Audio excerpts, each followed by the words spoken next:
ఓం శ్రీకృష్ణ పరబ్రహ్మణే నమః. భగవద్గీత పారాయణానికి స్వాగతం సుస్వాగతం. అందరికీ నమస్కారం అండి. మనము భగవద్గీతలో 5వ అధ్యాయానికి వచ్చాము.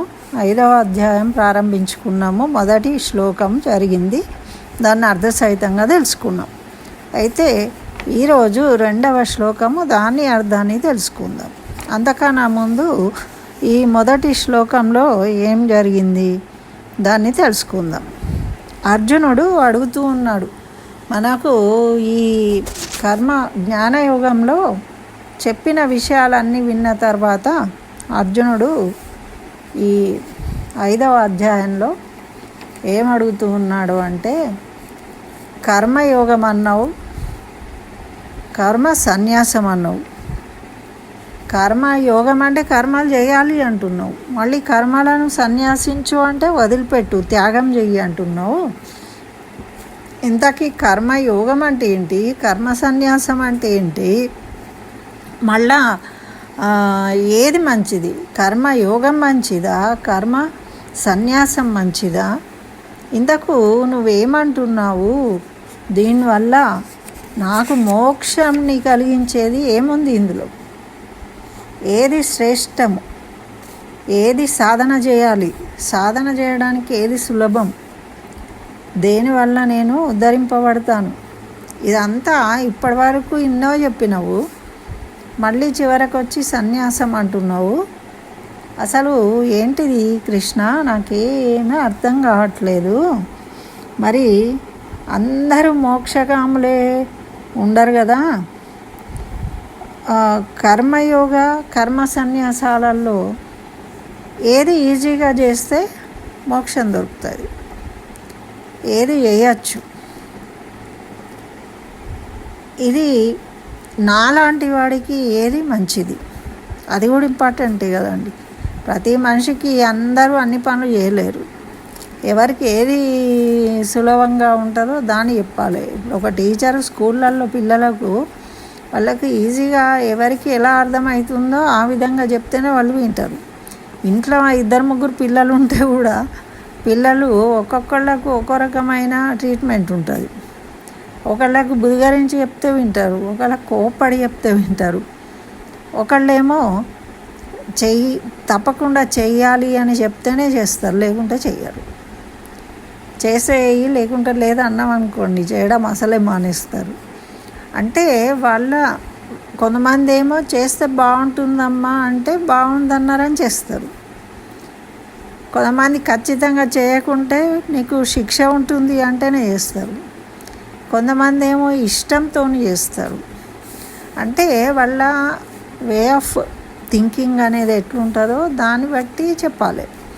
మరి ఇప్పుడు అర్జునుడికి కర్మ యోగం చేయన్నా, కర్మ సన్యాసం చేయన్నా ఏం చేయాలి? కర్మ సన్యాసం, కర్మయోగం అంటావు, యుద్ధం చేయమంటావు, మళ్ళీ కర్మ సన్యాసం చేయాలి, జ్ఞానవంతుడి కావాలి అంటావు. మరి కర్మ సన్యాసం చేయాలంటే యుద్ధం చేయొద్దు కదా. ఇట్లా మనలాగానే అన్నీ కన్ఫ్యూజన్. చెప్పాను కదా, తమిళం సినిమా చూస్తే అంత అర్థమైనట్టే ఉంటుంది. మా కాలేజీలో విశ్వనాథన్ సార్ అనేవి ఉండేది, బాటని సారు. ఆయన ఏం చెప్తుండే అంటే ఇదే, ఆ రోజుల్లో సినిమా థియేటర్లే కదండి. అయితే అప్పుడు ఎంత బాక్స్లో కూర్చోవాలంటే 230 రూపీస్ ఉండే సినిమా, ₹2.30 అంతే. అయితే ఏమంటుండే అంటే 230 సీట్లో కూర్చొని తమిళం సినిమా చూసినట్టు చూస్తున్నారు, కానీ ఏమన్నా అర్థమైందని అడుగుతుండే. అంటే అంత అర్థమైనట్టే ఉంటుంది. ఏముంటుంది, చెట్టు పువ్వు ఆకులు బాటని అంటితే, కానీ ఇందులో అర్థం చేసుకోవాల్సింది ఏం అర్థం కాదు. మళ్ళీ తర్వాత అన్నీ ప్రశ్నలుగానే మిగులుతాయని అంటుండే. అన్నట్టు చెప్తూ ఉన్నప్పుడు ఏది చెప్పినప్పుడు అది ఇంతే కదా ఇంతే కదా ఇంతే కదా అనుకుంటాం. మళ్ళీ తర్వాత ఆచరణ దగ్గరికి వచ్చినప్పటికీ అన్నీ ఎటో వెళ్ళిపోతాయి. ఈ రోజులే రేపటి నుంచి వేద్దాం, ఈరోజు పొద్దున్నే లేద్దాం అనుకున్నాం, రేపటి నుంచి లేద్దాంలే, ఇవాళ చేత కావట్లేదు, ఇవాళ ఒక్కరోజు వదిలేయి అంటే మనం డివేట్ అయిపోతాము. దాని మీదనే పర్టికులర్గా పట్టుకొని ఉండలేము. అలా ఉన్నప్పుడే కదా అది సాధన అవుతుంది. ఇప్పుడు రోజు తప్పకుండా దానికోసం టైం కేటాయించి చేస్తేనే అది సాధన అవుతుంది, యజ్ఞం అవుతుంది, దాని ఫలితం నీకు లభిస్తుంది. అంతేగాని మనం బుద్ధి ఉన్న రోజు చేసి, ఇష్టం ఉన్న రోజు చేసి, కష్టమైన రోజు వదిలేస్తే అది సాధన ఎట్లయితుంది? కాదు. అక్కడే 99 మంది ఫెయిల్ అయ్యేది ఇక్కడనే. ఇప్పుడు పరీక్ష రాస్తాడు, ఈసారి తక్కువ మార్కులు వచ్చినాయంటే ఏం చేయాలి? నెక్స్ట్ మంచిగా తెచ్చుకోవాలంటే ఇక ఈసారి తెచ్చుకుంటలే, ఈసారి ఎట్లానే చదువుతా చూసుకో, బైకి తెచ్చుకుంటా అంటాడు. మళ్ళా పరీక్షలు వచ్చేదాకా వాడికి దాంతో అవసరం ఉండదు. ఇక మళ్ళా పరీక్షలు వచ్చినప్పుడు అంటే మన కెపాసిటీ ఎంత ఉంది, దాన్ని పెంచుకోవడానికి ఎంత టైం అవసరమవుతుంది, ఇవన్నీ వాడికి ఆలోచనలు ఉండవు అన్నమాట. పరీక్ష రాసిండు, రిజల్ట్ వచ్చిన రోజు డెసిషన్ తీసుకున్నాడు, అంతే. మరి వాడు ముందు నుంచే చదువుంటే వాడికి ఈ పరీక్షలోనే మంచి మార్కులు వచ్చేవి కదా. చదవకపోతేనే కదా మార్కులు రాలేదు. పైనుంచి ఏమంటాడు, నేను ఇది ఇస్తాడు అనుకున్నా, ఇది ఇవ్వలేదు కాబట్టి రాయలేదు అంటాడు. అంటే వీడు అనుకున్నది పరీక్షలో వాడు ఇస్తాడా? మనం ఏది ఇచ్చినా రాయడానికి సిద్ధంగా మనం వెళ్ళాలి. ఇంటర్వ్యూకి వెళ్తే వాళ్ళు ఏం ప్రశ్నలు అడుగుతారు, ఏది అడిగినా చెప్పగలిగేటట్టు మనం తయారైపోవాలి. వాళ్ళు అడిగింది అర్థం చేసుకొని చెప్పడానికి ఆలోచించి చెప్పేటట్టు ఉండాలి, సమయస్ఫూర్తి ఉండాలి. అంతేగాని నేను గద అడుగుతాడు అనుకుంటే గిది అడిగిండు అని నువ్వు అనుకున్నారు, ఆయన అడిగాడు. అదే కదా. ఇప్పుడు నువ్వు నువ్వు పెంచుకోదలుచుకుంటే నువ్వు పెంచుకుంటావు. నువ్వు చదువుకుంటే ఎక్కువసార్లు చదివితే వస్తుంది. అంతేగాని ఎదుటి మనిషి ఏ క్వశ్చన్ అడగాలో నువ్వు ఆలోచించి నువ్వు అనుకున్నారు ఆయన ఎట్లా అడుగుతాడు? అడగడానికి లేదు. అదే మనం చేసే తప్పు. ఎప్పుడు ఎదుటి వాళ్ళు మనను మంచిగా మాట్లాడాలి. ఇప్పుడు పోగానే వాళ్ళు చూసి నన్ను మెచ్చుకోవాలి అనుకుంటాం. కొత్త డ్రెస్ వేసుకొని పోయినాం, పోతే వాళ్ళు ఏమన్నారు, నార్మల్గా చూసి వదిలేస్తారు అనుకోండి. అప్పుడు మీకు ఫీలింగ్, బాధ, అయ్యో నన్ను పట్టించుకోలేదే అని. అంతసేపు అటు ఇటు చూసి ఇంకా ఎట్లుందే, బాగున్నా, బాగుంది, కొత్తదా అంటారు వాళ్ళు కామన్గా. అంటే నువ్వు అనుకున్నంత ఎగ్జైట్మెంట్తో వాళ్ళు చెప్పలేదు అనుకోండి, అప్పుడు నువ్వు డిసప్పాయింట్ అవుతావు. నువ్వు ఎట్లా డిసప్పాయింట్ అవుతావు? నీ అభిప్రాయం కాదు అది, వాళ్ళ అభిప్రాయం ఏదుందో వాళ్ళు చెప్తారు. ఇగో ఇక్కడనే మనకు బాధలు కష్టాలు ఎందుకు వస్తాయంటే ఇగో దీనివల్ల ఎదుటోళ్ళు ఏం చేయాలా మనం ఆలోచించుకుంటాం, మనం ఏం చేయాలి మనం ఆలోచించుకోవాలి. మనం ఏది చేయాల్సిన అవసరం ఉందో మనం ఆలోచించుకోవాలి. అది ఎదుటోళ్ళ నుంచి వచ్చేదాన్ని మనం ఎట్లా డిసైడ్ చేస్తాం? చెయ్యం. ఎవరైనా మనం ప్రేమించాలి అంటే ముందు మనం వాళ్ళని ప్రేమించాలి. ప్రేమిస్తే వాళ్ళు మనని కూడా ఇష్టపడతారు. అంతేగాని నువ్వేమో చెయ్యవు, కానీ నువ్వంటే అందరు ఇష్టపడాలి, అందరు ఆహా ఓహో అనాలంటే ఎందుకంటారు? అనరు. మనం ఎప్పుడైనా గివ్ అండ్ టేక్ రెస్పెక్ట్ అని ఉంటుంది.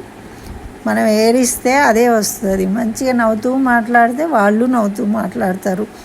మనం మంచిగా ఫ్రెండ్లీగా ఉంటే వాళ్ళు ఫ్రెండ్లీగా ఉంటారు. అదే భగవంతుడు చెప్పేది.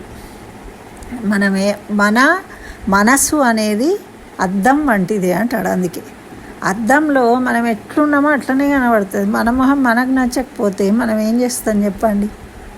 ఇప్పుడు నువ్వు ఎట్లున్నావో అట్లనే అద్దంలో అనిపిస్తుంది. నువ్వు చూసుకొని నీకు నచ్చట్లేదు అంటే నువ్వేం చేయగలుగుతావు? ఏం చేయలేవు. నువ్వు మెచ్చుకో. ఫస్ట్ నిన్ను నువ్వు మెచ్చుకుంటేనే బయటవాడు నిన్ను మెచ్చుకుంటాడు. అంతేగాని నా ముక్కు వంకర ఉంది, ఇక్కడ మచ్చ ఉంది, ఇక్కడ నల్లగా ఉన్నా, ఇక్కడ చెయ్యి ఇట్లున్నది, దీన్ని తెల్లగా ఎట్లా చేయాలని ఆలోచిస్తే ఏమో అంటారు కదా, కుక్కతో ఒక వంకర, అది చక్కగా అవుతుంది అండి. బండ కట్టినంతసేపు వంగుతుంది, చక్కగా ఉంటుంది. బండ తీయగానే మళ్ళీ తిరుగుతుంది. అట్లా మన శరీరము ఎట్లా ఉందో దాన్ని నువ్వు ఇష్టపడాలి. నువ్వు ఇష్టపడితే అప్పుడు నీకు లోకమంతా ఇష్టంగా కనిపిస్తుంది.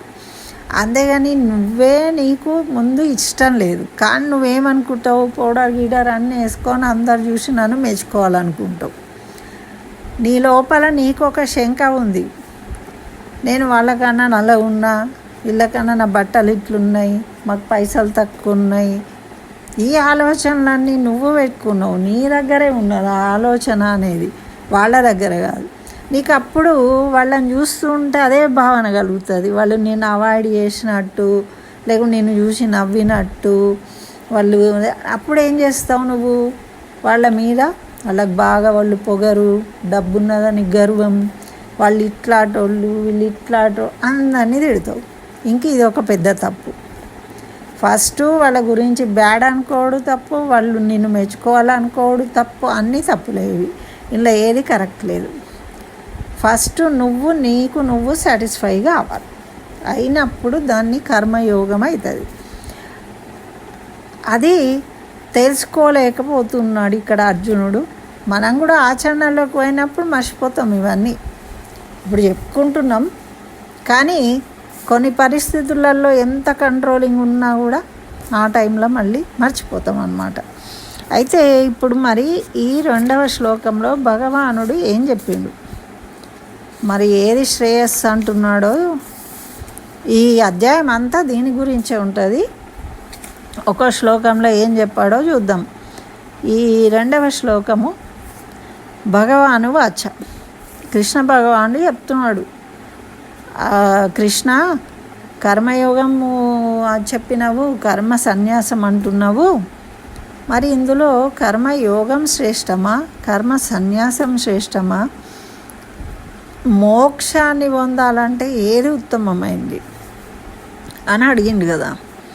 అడిగితే ఇప్పుడు ఈ విధంగా చెప్తున్నాడు. సన్యాసః కర్మయోగశ్చ నిశ్రేయసకరావుభౌ తయోస్తు కర్మ సన్యాసా కర్మయోగో విశిష్యతే. కర్మ త్యాగము, కర్మ సన్యాసం అంటే త్యాగం చేయడం, కర్మలను వదిలిపెట్టుకోవడము. కర్మయోగము అంటే కర్మలు చేయడము, కర్మలను వదులుకోవడము, రెండు కూడా మోక్ష సాధనాలు. మళ్ళీ కన్ఫ్యూజనే పెట్టేసిండు. ఇప్పుడు ఇంకా ఏమంటున్నాడు, కానీ ఈ రెండింటిలో కూడా కర్మత్యాగం కంటే కర్మయోగమే శ్రేష్టం అంటున్నాడు. చేయడానికి కర్మత్యాగం కన్నా కర్మయోగమే శ్రేష్టం అన్నాడు. చూడండి, మళ్ళీ ఇది కన్ఫ్యూజనే కదండి. కర్మలు చేయమంటున్నావు, కర్మలు ఎందుకు చేయాలో, వదిలిపెట్టమంటే వదిలేసి వెళ్ళిపోతామంటున్నావు. కానీ మోక్షం సాధించడానికి కర్మ సన్యాసం చేసిన యోగులు కూడా మోక్షం పొందుతారు, కర్మయోగంతో కూడా పొందొచ్చు. కానీ ఈ రెండింటిలో ఏది ముఖ్యం అని అడిగినావు అనుకో, అప్పుడు కర్మయోగమే ముఖ్యం అంటాడు. మళ్ళీ మన దగ్గరికే వచ్చింది కథ. కర్మయోగం అంటే ఏంటిది, మన కర్మలు చేసుకుంటే ఉండాలి. ఎన్ని రోజులు రా బాబు, ఇదే వంట వండుడు, ఇదే అన్నం తినుడు, ఇదే పప్పు చేసుడు, ఇదే మాట్లాడు, ఇదే కూర్చోడు, ఇదే వండుడు, ఇదే చేసుడు, ఇట్లా ఎన్ని రోజులు చేసుకుంటూ పోతాం రా బాబు అనుకుంటాం కదా మనం. అయితే దీనికి ఒకటి చెప్తాం, మనకు ఏదైనా చేద్దాము అనుకుంటాం కదండి ఇళ్ళల్లో. అప్పుడు మనం ఎవరినన్నా సలహా అడుగుతాం ఫ్రెండ్ను, అరే ఇట్లున్నదిరా, ఇది తీసుకో అన్నా, అది తీసుకో అన్నా అంటే వాడు ఏం చెప్తాడండి చెప్పండి. నిజమైన ఎంత మంచి ఫ్రెండ్ అయినా కూడా, ఎవరైనా కూడా, మన బంధువులు కావచ్చు, ఎవరైనా కానీ మనకు ఎంత క్లోజ్ అనుకొని మనం అడిగినా కూడా వాళ్ళు ఏమంటారు, అరే ఇది కొంటే ఇట్లుంటుందిరా, ఇది మంచిదే, ఇది కూడా మంచిదే, ఇదేమో ఇట్లుంటుంది అంటే దీంట్లో మంచి క్వాలిటీస్ చెప్తారు, దాంట్లో మంచి క్వాలిటీస్ చెప్తారు. చెప్పి అయినా ఇక నీవు కూడా ఆలోచించుకో, మరి ఇక నీకు ఇష్టం ఉన్నది తీసుకో, ఏది తీసుకున్నా మంచిగానే ఉంటుంది అంటే వీళ్ళు ఏం చెప్పినట్టు అండి, మనకు ఆన్సర్ చెప్పిండ్రా, ఏది శ్రేష్టం అనేది చెప్పిండ్రా, చెప్పలేదు. అదే చెప్పిండు భగవంతుడు కూడా, మనకే ఫ్రీడమ్ ఇచ్చిండు. అన్నీ ఏది ఏంటిది అనేది అటిపండు ఒలిచి చేతిలో పెట్టినట్టు పెట్టిండు. తినుడు నీ ఇష్టం, ఇక అట్లా ఏదైనా కానీ భగవంతుడు నా కర్మలు అంటావని చెప్పిండు. ఆయన ఇప్పుడు నీకు ఇది ఇష్టం, ఇది చెయ్యి అన్నాడు అనుకో, ఆయన మీద పడదా? ఇప్పుడు మనం కూడా అట్లనే అనుకుంటాం కదా. మనం ఏమంటాం, ఏం కాదు, ఇది తీసేయి, వద్దు, నాది బాధ్యత అని నేను చెప్తా ఎవరన్నా అడిగితే అంటారు కొంతమంది. నిజంగానే అది అయిందనుకోండి, అప్పుడు వీళ్ళని బదనాం చేస్తారు. నువ్వే చెప్పినావు కానీ అప్పుడు తీయమని, అందుకే తీసిన కదా నేను అని మళ్ళీ వీళ్ళ మీద ఎక్కడ అంటారో అని భయం. కాబట్టి సెల్ఫ్ డెసిషన్ ఉండాలి. అదే విచక్షణ జ్ఞానం అనేది ఉండాలి ఎవరిది వాళ్ళకు. అంతేగాని భగవంతుడు వచ్చి కూడా నువ్వు ఇదే చేయి అని ఎప్పుడు చెప్పాడు. అది మనకే ఇచ్చిండు ఆ స్వాతంత్రం. మన బుద్ధిని బట్టి మనం చేయాలి. ఇప్పుడేమో భగవంతుడి కదా చెప్పాలి అంటున్నాం. మన తల్లిదండ్రులు అరే నాన్న ఇది మంచిది కాదు చెయ్యకురా అంటే వింటామా అండి? ఎవరైనా మన స్నేహితుడు వచ్చి అరే నువ్వు ఇది ఎందుకు వేస్తున్నావురా అని అంటే దానికి రీజన్ చెప్తావు, కానీ వాడు చేయొద్దన్నాడు కదా అని వాడి మీద భరోసాతోని నమ్మకంగా చేయకుండా ఉంటావా? ఉండవు. ఎందుకు అంటే ఎప్పుడు నీకు చెయ్యాలనే ఆలోచన ఉన్నప్పుడు ఎప్పుడు నీ వైపే నువ్వు పాజిటివ్ థింకింగ్ ఉంటుంది. నీకు అట్లా వద్దు అన్న వాళ్ళందరూ శత్రువులాగా కనబడతారు ఆ టైంలో. ఒకవేళ నీకు నెగటివ్ వచ్చిందనుకో అప్పుడు నోరు మూసుకొని ఉంటావు.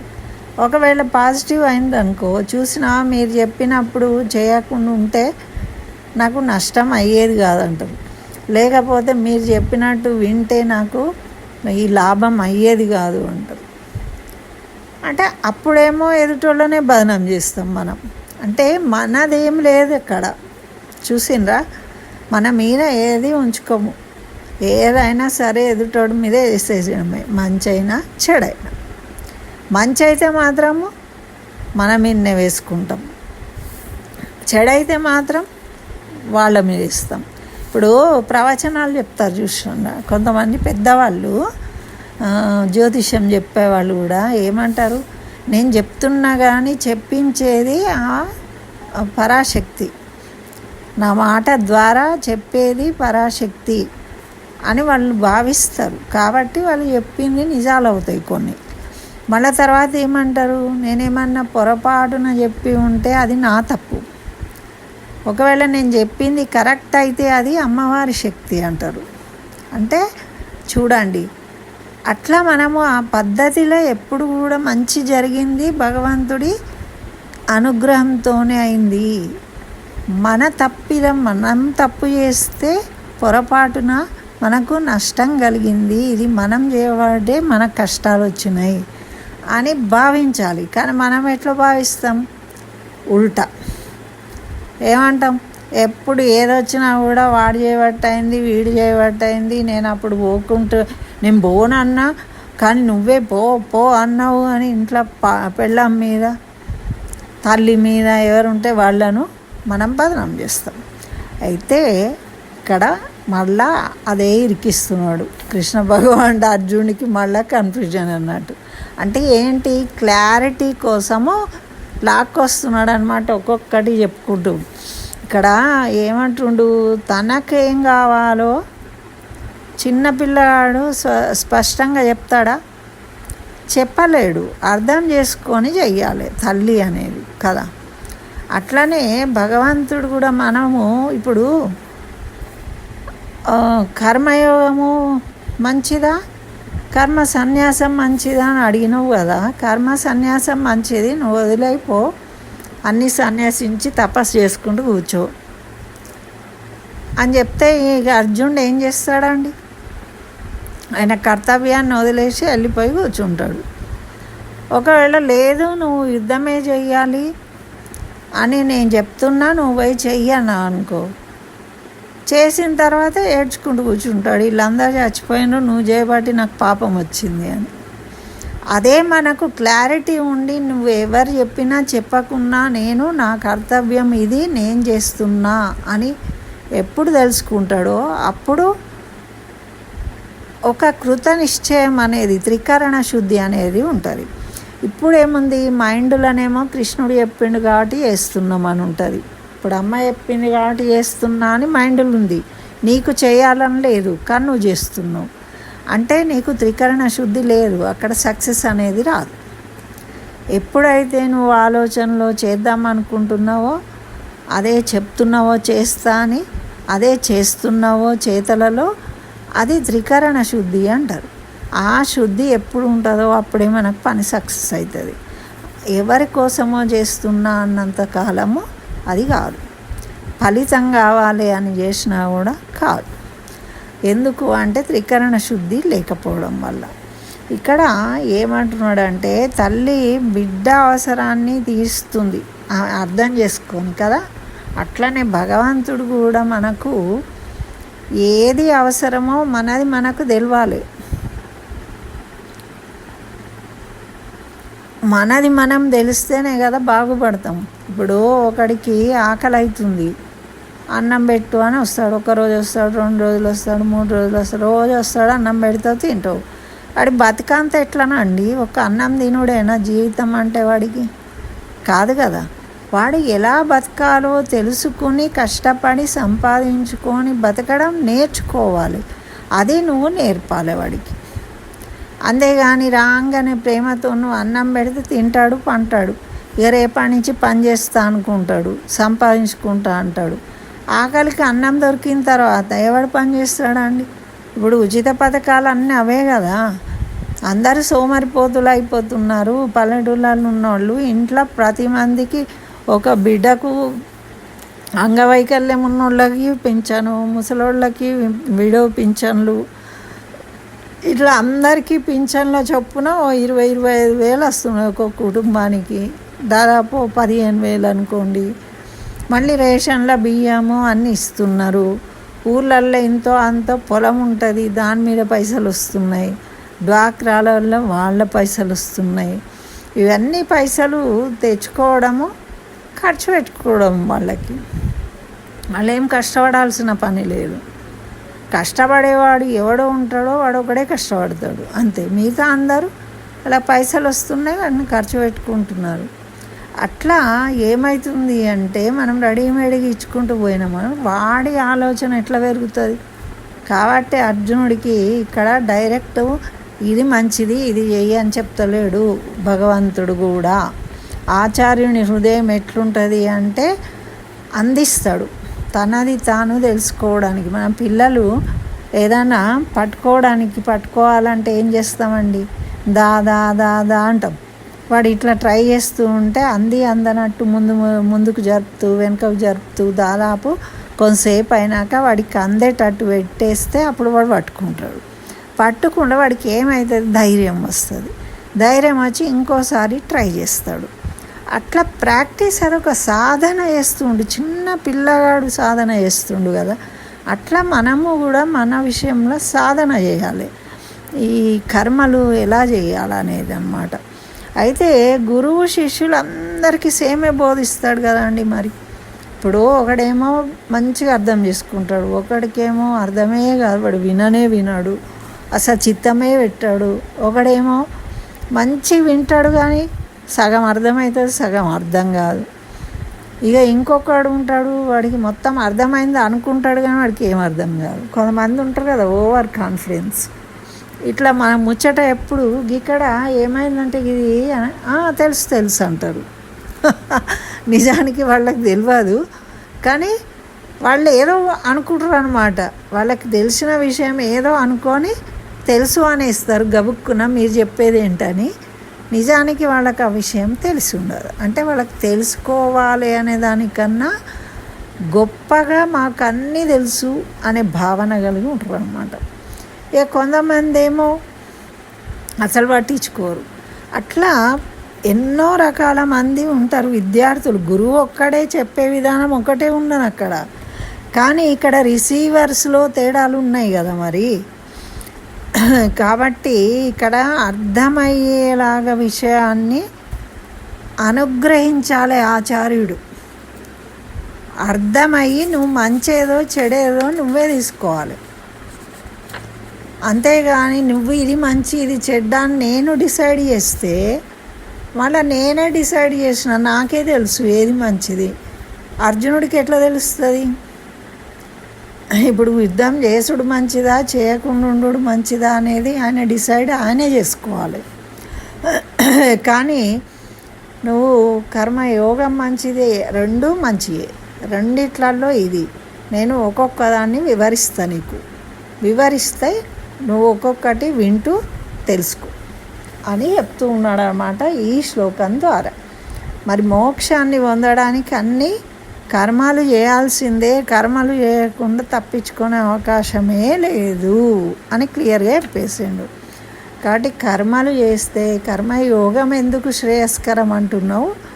కర్మ సన్యాసం అంటే ఏం చేయాలి? కర్మయోగంలో శ్రేయస్కరం ఎలా అవుతుంది అనేది మళ్ళీ వివరించాలన్నమాట. ఇప్పుడు జ్ఞానయోగంలో అయిపోయింది, మళ్ళీ వివరిస్తున్నాడు. చూడండి, ఇప్పుడు ఎన్ని విషయాలు, ప్రతి దానికి ఎన్నో రకాలు ఉంటాయి.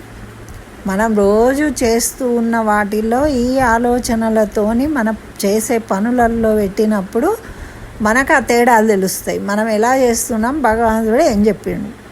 పొద్దున్నే లేవమన్నాడు, లేవట్లేదు, సరే పోనీ ఒక 10 నిమిషాలు కూర్చోరా, భగవంతుడి ధ్యానం చేసుకో అన్నాడు, చేయట్లేదు. ఎవరన్నా ఇంట్లో పెద్దవాళ్ళు ఉంటే గౌరవించు, పని చెయ్యి, హెల్ప్ చేయి అన్నారు. మీ నానమ్మ అరే నాకు నీళ్ళు తేరా అంటే ముసలానా ఒర్రకు అంటున్నాం మనం. అంటే ఇది విన్న తర్వాత నువ్వు అనద్దు కదా, ఇది విన్న తర్వాత నువ్వు తెచ్చియాలి. ఒక తండ్రి ఉన్నాడు, ఆయన కొడుకుతో తెప్పించుకుంటాడు, కానీ వాళ్ళ అమ్మ అడిగితే ఈయన వాళ్ళ అమ్మకి ఇవ్వాలి కదా. మరి అంత చేత కాకుండా ఉండరు కదా. 60 ఏళ్ళు వచ్చిన వాళ్ళైనా 80 ఏళ్ళ తల్లి ఉంటే ఒక చెంబడి నీళ్ళు తీసుకెళ్ళి ఇవ్వచ్చు కదా. కానీ వీళ్ళు ఇక్కడే కూర్చుంటే మరి వీళ్ళ పిల్లలు మాత్రం వీళ్ళకి ఎందుకు వేస్తారండి? నువ్వు మీ అమ్మకి వేస్తున్నావా, నీకు నేనెందుకు వేయాలో అంటారు. అదే మనము చేసే లోపాలన్నీ ఇక్కడనే ఉంటాయి అన్నమాట. ముందు మనము మన తల్లిదండ్రులకు చేస్తున్నాం సేవ అనేది పిల్లలు మనం చూసి నేర్చుకోవాలి. మనను చూసే నేర్చుకుంటారు వాళ్ళు ఏవైనా కానీ.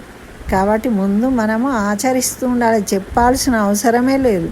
మనం ఏమేం చేస్తున్నామో అవన్నీ వాళ్ళు అబ్జర్వ్ చేసుకుంటారు, వాళ్ళు కూడా అదే విధంగా నడుస్తారు. కాబట్టి మనము మార్చుకుంటూ వెళ్ళాలి, ఒకటి. అదే సాధన. మరి 2వ శ్లోకం 3వ శ్లోకంలో ఏం చెప్పిండో మళ్ళీ ఇంకో వీడియోలో తెలుసుకుందాం. స్వస్తి.